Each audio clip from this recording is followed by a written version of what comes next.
ठरलं तर मग आजच्या भागाची सुरुवात होते पोलीसपासून. तर आता इथे अर्जुन येतो आणि आता तो पोलीस पडलेला असतो, त्यामुळे सगळे पेपर चाळमाळ झालेले असतात आणि आता प्रियाचा पेपरसुद्धा तिथेच असतो बघा प्रेक्षक. आणि त्या अर्जुन सगळे पेपर्स शोधत असतो आणि आता तेवढ्यातच तो पोलीस बघतो की अर्जुनचं लक्ष त्या पेपरपर्यंत गेलंय, ज्याच्यावर आता प्रियाची इन्फॉर्मेशन असते बघा प्रेक्षक.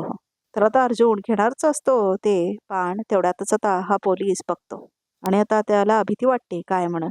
तर आता तो पोलीस बघतो की अर्जुन उचलतोय ते पान, पण आता तो पोलीस लगेच घेतो ते पान आपल्या हातामध्ये बघा प्रेक्षक. साहेब तुम्ही कशाला उचलताय, त्या आम्ही आहे ना असं म्हणत होता पोलीस. काय हरकत नाही असं म्हणत होता अर्जुन, तुम्हाला लागला ना असं म्हणत होतं चैतन्य. ठीक आहे म्हणून आता पोलीस घेऊन जातो ते सगळे पेपर बघा प्रेक्षक. तर आता सुभद्रांचं घर दाखवलंय. तर आता इथे सायली स्वयंपाक करत असते. तर आता सायली अस्मिताला दूध आणून देते. हे घ्या असं म्हणते ती. तर आता अस्मिता जोरजोरात दूध प्यायला लागते बघा प्रेक्षक आणि आता सायली बघून हसत असते ते. असं म्हणतात अस्मिता, तुम्ही निमूटपणे दूध संपवलं, कमाल आहे ना असं म्हणते आता सायली. एक फोन काय आला आणि तुमचा मूडच बदलून गेला असं म्हणते आता सायली. मैत्रिणीचा फोन होता का असं म्हणते आता सायली. तर अस्मिता हसते. बस बस असं म्हणते आता अस्मिता. अगं सानिका माझी कॉलेजची फ्रेंड आहे. हे पण तुला कसं काय कळलं मी माझ्या मैत्रिणीशी बोलत होते असं म्हणते अस्मिता. तुम्ही आला तेव्हा केवढी चिडचिड करत होता आणि आता तुमच्या चेहऱ्यावर कसा हसू आहे. ही जादू फक्त एखादी मैत्रीणच करू शकते असं म्हणते आता सायली. हे तुझी अशी कुणी मैत्रीण आहे का असं म्हणते आता अस्मिता. तशी तर कुसुमताई आहेच असं म्हणते आता सायली. पण आम्ही तुमच्यासारखं असं सिनेमा किंवा फिरायला नाही गेलो असं म्हणते आता सायली. हां, बाजारामध्ये जायचो आम्ही बांगड्या आणि टिकल्या घ्यायला. तेवढाच काय तो विरंगुळा असं म्हणते आता सायली. तर आता अस्मिता म्हणते अगं मग कॉलेजची कोणी मैत्रीण असेल ना. तर आता सायली हसते. कॉलेजची अस्मिता ताई अहो मी 11वीत असल्यापासून छोट्या छोट्या नोकरी करत होते आणि मग 12वीला तर कॉलेजच सोडावं लागलं. पूर्ण वेळ नोकरी असं म्हणते आता सायली. आश्रम कसा चालवायचा हेच सगळे प्रश्न. कसली मैत्रीण आणि कसलं काय असं म्हणते आता सायली. आलेच म्हणून जाते आता सायली तिथून. माझी मैत्रीण होशील असं म्हणते आता अस्मिता सायलीला. तर आता सायली ओळते बघा प्रेक्षक हो. आणि आता हे सगळं विमल सुद्धा बघत असते. तर आता इथे रविराजांचं घर दाखवलंय.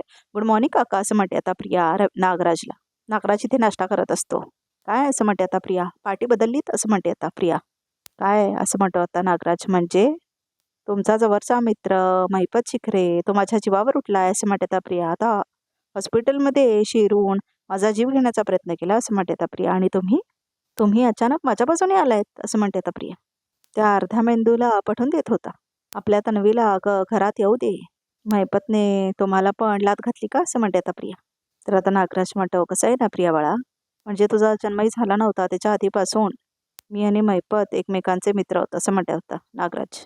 आम्हाला एकमेकांची एवढी सिक्रेट्स माहिती आहेत की आमच्यापैकी कोणी एकाचा मेल्याशिवाय आमची मैत्री संपणार नाही असं म्हणत होता नागराज. आणि तुझ्या दुर्दैवाने आम्ही दोघेही जिवंत आहोत ना अजून असं म्हणतो नागराज. तर आता इथे प्रियाला टेन्शन येतं बघा प्रेक्षक. तर आता इथे अस्मिता थांबलेली असते. तर आता सायली म्हणते अस्मिता ताई मी कसं सांगू तुम्हाला असं म्हणते आता सायली. तुम्ही ज्या दिवशी मला नवीन कपडे घालून तयार केलं ना त्याच दिवशी मला तुमच्याशी बोलायचं होतं अस्मिता ताई असं म्हणते आता सायली. आणि आता बघा दोघेही म्हणजे सायली आणि अस्मिता दोघांच्या डोळ्यातही अश्रू असतात. ह्या क्षणी मला वाटलं होतं की आपल्या आयुष्यात ना अशी एक मैत्रीण असायला हवी असं म्हणते आता सायली. म्हणजे कुसुमताई आहे पण अशी एक मैत्रीण जी माझ्या वयाची असेल असं म्हणते आता सायली. आणि जिच्याशी मी मनातलं सगळं बोलू शकेल आणि तीही मला समजू शकेल असं म्हणते आता सायली. माझ्यासाठी माझी मैत्रीण होणार असं म्हणते आता ती. तर आता फुल देते बघा प्रेक्षक सायली अस्मिताला. पिवळ्या रंगाचा गुलाब असतो तो. आणि आता अस्मिता खूप खुश होते आणि सायली आणि अस्मिता दोघे रडत असतात. अस्मिता खूप रडते आता बघा प्रेक्षक हो. आणि आता अस्मिता सायलीला मिठी मारते आणि दोघांचं खूप इमोशनल सीन दाखवले बघा प्रेक्षक. आता खूप जास्त इमोशनल सीन आहे हे अस्मिता आणि सायलीचा. आणि विमल पण लांब थांबून बघून हे सगळं रडत असते बघा प्रेक्षक हो. तर आता प्रिया म्हणते म्हणजे मला घरात येण्यामध्ये जी मदत केली त्यामागे तुमचा नक्कीच काहीतरी प्लॅन असणार असं म्हणते आता प्रिया. तर आता नागराज म्हणतो ऑफकोर्स, आणि तुला सांगायला आम्ही काय घाबरतो की काय असं म्हणतो आता नागराज. एकदा का तुला पिंजरात पकडलं की मग तुझ्यावर वॉच ठेवायला आम्हाला बरं जाईल ना. मग संधी मिळताच आधी तुझे पंख छाटणार, मग तुझी मान छाटणार. तर आता प्रिया म्हणते माझी मान छाटणं इतकं सोपं वाटलं का तुम्हाला असं म्हणते आता प्रिया. सोपंच आहे असं म्हणतो आता नागराज. आणि जेव्हा आम्ही अशी सुरू चालू ना तुझ्यावर तेव्हा अजिबात आवाज होणार नाही, डोंट वरी असं म्हणत होता नागराज. मी आणि महिपत ह्या सुरीला ह्या आधीच धार करायला सुरुवात केली असं म्हणत होता नागराज. आता फक्त एकच वार, तुझा जीव न घेता तुझा खेळ खल्लास, असं म्हणतो आता नागराज. तर आता प्रिया खूप घाबरते बघा प्रेक्षक. कसला वार असं म्हणते आता प्रिया. अशा कुठल्या सुरीला धार लावतायत हे, ह्याचा आणि महिपतचा प्लॅन तरी काय असं म्हणते आता प्रिया. मी हवालदार पाटलांना कामाला लावलं होतं. तुमच्या फाईलमध्ये केसेसबद्दल काही असलं असतं तर कळलं असतं असं म्हणत होता सावंत अर्जुनला. पण त्याच्याबद्दल कुठली मिसिंग कंप्लेंट आलेली नाही आहे मात्र नक्की असं म्हणत होता इन्स्पेक्टर अर्जुनला. त्याच्या केबिनमध्ये बसून सगळं सांगत असतो बघा आता इन्स्पेक्टर सावंत अर्जुनला. तर आता इथे काळोख दाखवलाय. ऐक, तुला आमच्या खोलीमध्ये AC लावायचा होता ना, लावून टाकू असं वगैरे ऑडिओ कॉल्स प्ले केलेले आहेत पाटील हवालदारचे ह्या मैपतनी. आणि आता बंदूक पण धरली आहे त्यांनी आणि हे सगळं तो जोरजोरात आता चालू केलंय बघा प्रेक्षक. आणि आता समोरच पाटलाला त्यांनी फाशीसारखं लावून ठेवलंय आणि त्याचे व्हिडिओ कॉल्स प्ले करतोय, ऑडिओ कॉल सुद्धा. बंपर लॉटरी लागली आहे मला, त्या मैपत शिखरेची सगळी माहिती माझ्याकडे आहे. पण मी त्याला देणार नाही जोपर्यंत मला पण होणार नाही तोपर्यंत सगळं लपवून ठेवणार असं म्हटलेलं असतो ना, ते सगळं आता मैपतला मिळालं असं बघा प्रेक्षक. मला व्हायचंय तुला असं म्हणत होता मैपत. काय रे मैपत, शिखरेची लॉटरी होय असं म्हणत होता मैपत. मला व्हायचंय तुला असं म्हणत होता मैपत. पाटील हवालदारला बघा प्रेक्षक. आणि आता मैपत समोर येतो आणि म्हणतो काय तुला मालमाल व्हायचं आहे. मैपत शिखरे नावाची लॉटरी असं सांगत होतास तू बायकोला असं म्हणत होता मैपत. अजून काय विचारला बायकोला तू? काय म्हटला तुला? 80 पाहिजे 80. आपण 80 लावू घरामध्ये मैपत शिखरेच्या पैशाने आपण AC लावू आणि मग आपलं घर एकदम गारगार होईल आणि त्या गारगार घरात सगळं काही करत जाऊ असं म्हटलं का नाही तू बायकोला असं म्हणत होता मैपत. गारगार बायकोला नेकलेस घेणार तू माझ्या पैशाने असं म्हणत होता मैपत. सगळं लपून ठेवणार माहिती हा असं म्हणत होता मैपत. तर पाटील हवालदारला समजतच नाही काय करायचं ते म्हणून. हे बघ तुझ्या पायातली एक जरी बाटली मी नेम धरून फोडली ना तर तरी तुला गारगारच वाटणार असं म्हणत होता मैपत. कळलं का? एकदम गारगार असं म्हणत होता मैपत बघा प्रेक्षक. आणि मग तुझी बॉडी सुद्धा गारगार होणार आणि मग तुझी बायको तुझी बॉडी बघून थंडगार असं म्हणत होता मैपत. आणि दुसऱ्या दिवशी पेपरमध्ये काय बातमी येणार की हवालदार पाटीलने गळफास घेतला असं म्हणत होता मैपत. अहो नको नको साहेब असं म्हणत होता तो हवालदार. परत अशी चूक नाही करणार. जाऊ दे ना साहेब असं म्हणत होता हवालदार. तुमचं पाहुणा आहे पाहुणा, जाऊ द्या कसं पाहुण्यांचा तर आम्ही पाहुणचार करतोच, पाहुणचारशिवाय नाही सोडणार असं म्हणतो मैपत. होय की नाही नागराज शेठ? तर नागराज म्हणतो हो. तर आता इथे चैतन्याला दाखवले अर्जुन असं म्हणत होता तो. कशावर ओढ सायली बहिणी हरवलीच असेल. म्हणजे बघ ना, ज्या मुली अशा आश्रमात वाढतात त्यांच्या पेरेंट्सला युजली ते नको असतात असं म्हणतो चैतन्य. म्हणून ते आश्रमात असतात असं म्हणतो चैतन्य. खूप मुलांना तर पालक आश्रमाच्या दारावर सोडून जातात, त्यामुळे मिसिंग रिपोर्ट्स कोणी करणारच नाही असं म्हणतो होता चैतन्य. कुसुम ताई म्हणाली जेव्हा सायली आश्रमात आली तेव्हा ती जरा मोठी होती आणि ट्रोमामध्ये होती असं म्हणत होता अर्जुन. म्हणून मला वाटलं होतं की कदाचित ती हरवली असेल आणि तिच्या आई वडिलांनी मिसिंग कंप्लेंट सुद्धा केली असेल असं म्हणत होता अर्जुन बघा प्रेक्षक. हो नागराज शेठ असं म्हणत होता मैपत. कुठली फोडू ही बाटली काही? तर आता नागराज म्हणतो ती फोड ती फोड. तर आता नेम लावून बसलेला असं बघा प्रेक्षक. मैपत आणि नागराज खेळत असतात आणि हवालदार मात्र खूप घाबरलेला असतो आणि मला सोडा सोडा म्हणत असतो आणि घामाने एकदम त्याचं शर्ट वगैरे सगळं भिजलेलं असतं बघा प्रेक्षक. आणि मैपत मात्र इथे बाटली फोडत असतो आणि आता नेम लावून बसलेला असतो बघा तो प्रेक्षक. आणि आता खूप घाबरत असतो हवालदार. प्लीज प्लीज पोलीस रिपोर्ट सापडलाय, पोलीस रेकॉर्ड सापडलाय साहेब असं म्हणतो आता तो हवालदार बघा प्रेक्षक. हो अरे काढ रे काढ ह्याच्या खिशातनं इन्फॉर्मेशन असं म्हणत होता मैपत. तर आता त्याचा माणूस काढतो ती इन्फॉर्मेशन त्याच्या खिशातनं. पोलीस रेकॉर्ड असं म्हणतो होता मैपत. एवढ्या लहान पोरीचा?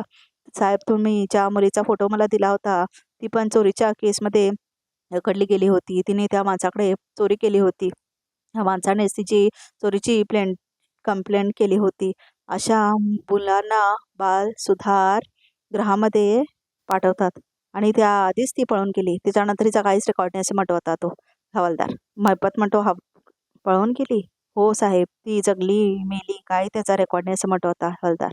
जगली जगली असं म्हणत होता मैपत. जगली आणि आमच्या उरावर येऊन बसली आमच्या दोघांच्या असं म्हणत होता मैपत. आणि आमचं जगणं मुश्किल केलं तिने असं म्हणत होता मैपत. ती हरवली लहानपणी किंवा तिच्या घरच्यांनी पोलीस स्टेशनामध्ये जाऊन हरवल्याची तक्रार केली असेल ना असं म्हणत होतं मैपत. साहेब मी सगळ्या मिसिंग कंप्लेंट तपासल्या पण ती पोरगी हरवल्याची कुठलीच तक्रार नाही आहे असं म्हणतो आता हवालदार. अरे मग शोध ना, परत जाऊन शोध असं म्हणत होता नागराज.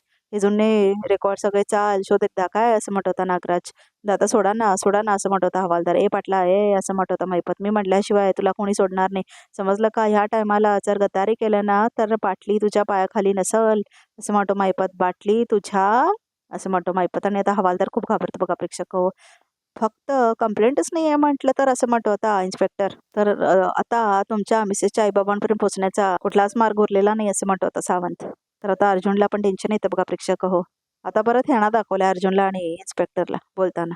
तर आता सगळे टेन्शनमध्ये असतात आणि काय करायचं त्यांना समजत नसतं. सगळे विचार करायला लागतात. आता सावंत, अर्जुन आणि चैतन्य बघा प्रेक्षक हो. तर आता सुभेदारांचं घर दाखवलं. हॅलो सायली असं म्हणतात अस्मिता, कुठे आहेस तू? अहो बाजारात आली आहे भाजी घ्यायला आणि बारीक सारी गोष्टी पण घ्यायच्या होत्या म्हणून असं म्हणते आता सायली. तुम्हाला का हवंय का असं म्हणते आता सायली.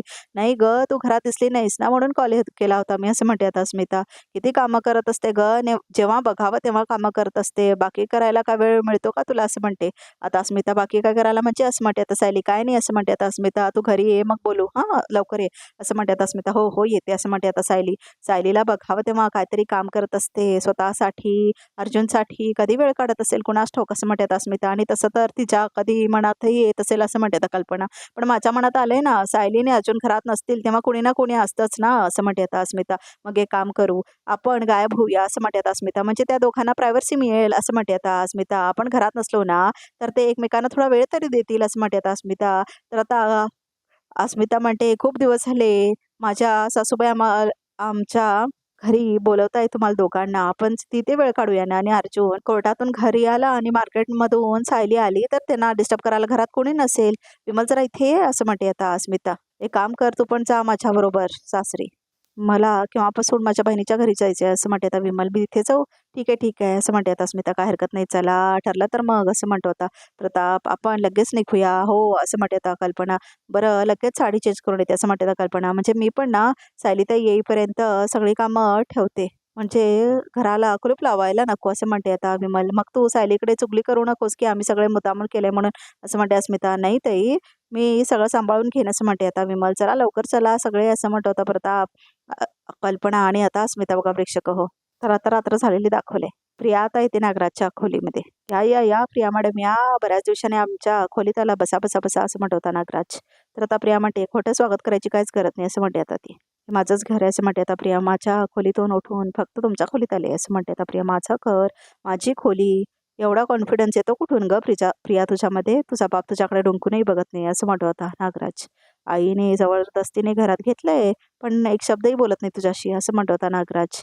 जर दादा वहिनींना कळलं की खरी तन्वी तू नाही असं म्हणत होता नागराज तर प्रिया म्हणते असं करते आता तन्वी. म्हणजे प्रिया बघा प्रेक्षक काय करताय असं म्हणते आता प्रिया. कुणी ऐकलं तर असं म्हणते आता प्रिया. हळू बोला असं म्हणते आता ती.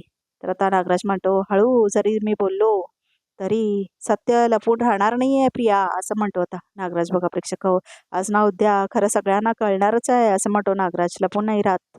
तर प्रिया म्हणते धमकावताय मला. माझं सत्य सगळ्यांसमोर आणण्याचा विचार जरी केला ना असं म्हणते आता प्रिया तरी माझ्याकडचा जो व्हिडिओ आहे तो जगाला दाखवेन असं म्हणते आता प्रिया. किती दिवस त्या व्हिडिओच्या जोरावर उड्या मारणार आहेस तू? ऑलरेडी मैपतच्या ट्रॅपमध्ये अडकली आहेस असं म्हणतो होता मैपत. एकीकडून मैपतने तुला घेरलंय एकीकडून अर्जुनने घेरलंय.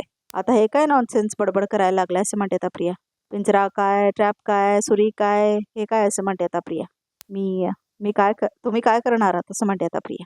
तर आता नागराज हसतो बघा प्रेक्षक. ऑलरेडी करून झालंय असं म्हणत होता नागराज. आणि आता त्याला खूप माज आलेला असतो. तर आता इथे हवालदार शोधत असतो बघा सगळ्या फायली. मिसिंग कंप्लेंट वगैरे आहे का म्हणून. तर आता सगळे फाईल्स वगैरे तो बघतो बघा प्रेक्षक. अजून तरी त्याला काय मिळत नाही पण तो अजून शोधत असतो. तर महिपत म्हणतो ह्या हवालदार पाटलाला फाईल शोधायला एवढा वेळ का लागतोय बरं? काय करत असेल हा असं म्हणतो होता महिपत. आणि आता तो फोन लावतो त्या हवालदारला. अरे एक पाटला तुला एक फाईल शोधायला एवढा वेळ लागतो का असं म्हणतो महिपत. सापडली का ती बाई असं म्हणतो महिपत. त्या मुलीबद्दल थोडीफार माहिती मिळाली आहे मला. तिचा 1-2 दिवसात येतो मी असं म्हणतो होता हवालदार. आज रात्री द्यायचं असं म्हणतो होता महिपत. हे बघ ह्या महिपत शिकरे पाताळात बसलेल्या माणसाला पण शोधून काढतो. तुला जमणार नसेल तर सांग पुढचं मी बघून घेईन असं म्हणतो होता महिपत. ठीक आहे साहेब देतो असं म्हणतो होता तो हवालदार. प्रिया तुला कदाचित माहीत नसेल जेव्हा तू जेलमध्ये होती का नाही तेव्हा अर्जुन सायलीच्या खऱ्या आईबाबाला शोधत होता असं म्हणतो नागराज. मग ती बातमी आमच्यापर्यंत पोचली. मग आम्ही काय केलं असं म्हणतो नागराज. तर आता नागराज तिला सगळं सांगतो कसा तिचा फोटो काढून तिचा फोटो तिथे लावलेला असतो.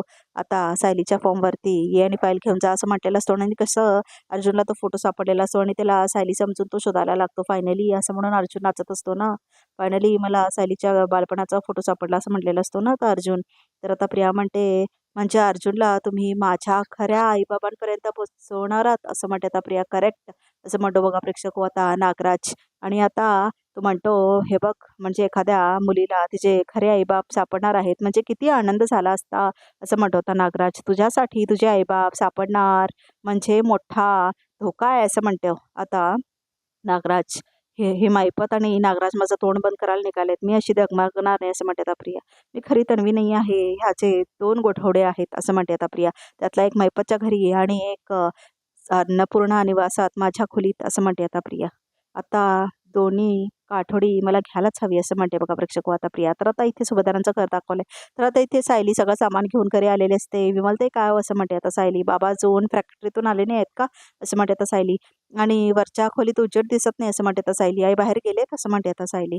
तर आता इथे विमल येते आणि म्हणते ते सगळे ना असं म्हणत असते आता विमल. आणि आता सायलीला ते सांगणार असते बघा प्रेक्षक कारण अस्मिताच्या घरी गेलेले असतात ना कल्पना आणि Pratap.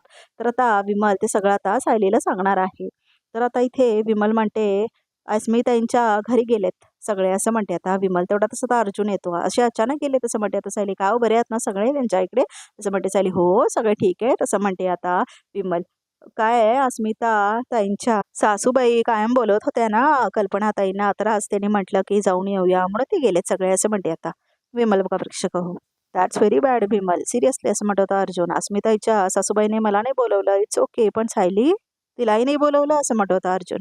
Very bad I don't like it असं म्हणत होता अर्जुन. नो. तर आता विमल म्हणते आता हे मला कसं माहीत असेल ना असं म्हणते आता विमल. तर आता इथे विमल म्हणते आणि हो सायली ताई मी ना माझ्या बहिणीच्या घरी जाते असं म्हणते विमल. म्हणजे मी उद्या सकाळपर्यंत नक्की येते असं म्हणते आता विमल. तर आता इथे सायली म्हणते हे कधी ठरलं. ते मगाशी ना तिचा फोन आला होता असं म्हणते विमली ये करत होती. म्हटलं वेळ असेल तर पटकन जाऊन येते. आलेच मी असं म्हणते विमल. आलेत आता असं म्हणून आता विमल जाते बघा प्रेक्षक.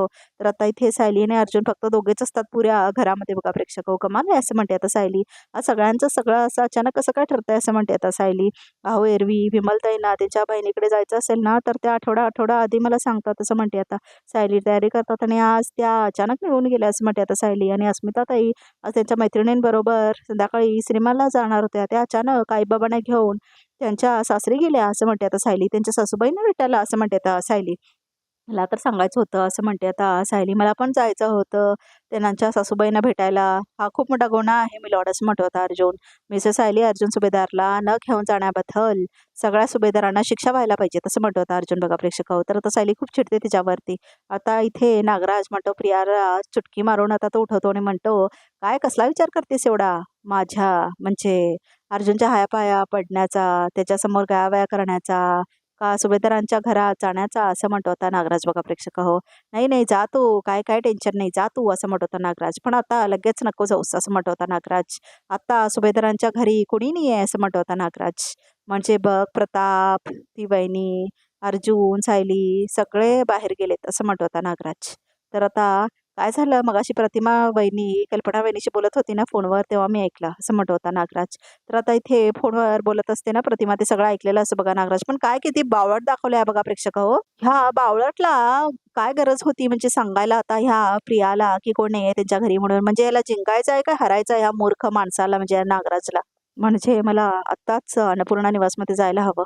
मैपतच्या घरात घुसून माझं गाठोडं चोरण्याआधी मला माझ्या खोलीतून सायलीचं गाठोडं काढून घेणं सोपं जाईल असं म्हणते आता प्रिया. घरात कोणी नसलं तरी आजूबाजूच्याने मला बघायला नको असं म्हणते आता प्रिया. लपून छपून जायला हवं असं म्हणते आता प्रिया बघा प्रेक्षक हो. तर आजचा भाग इथे संपतो. बघूया तरीकामध्ये काय आहे ते. तन्वीकडून माझ्या गाठोड्याचं ठाव ठिकाणं शोधायचं असेल तर एकच मार्ग आहे असं म्हणते आता सायली. तर आता सायली सांगते काहीतरी अर्जुनला. ठरलं तर मग असं म्हणत होता अर्जुन. तू सायलीचं गाठोडं कुठं ठेवलेस हे मला माहिती आहे असं म्हणत होता अर्जुन. तर आता सायलीचं गाठोडं शोधायला येते प्रिया. आपल्या खोलीमध्ये पण मिळत नाही. इथेच ठेवलं होतं कुठे गेलं. तर आता कुठे शोधू मी म्हणून असं काहीतरी सामान पडते तिच्या हातातून. आता धडपडायची काय गरज होती. त्यांनी मध्ये मला बघितलं तर असं म्हणते प्रिया. तर आता रिकॅप सुद्धा इथे समजा प्रेक्षक या चॅनलला नक्की सबस्क्राईब करा.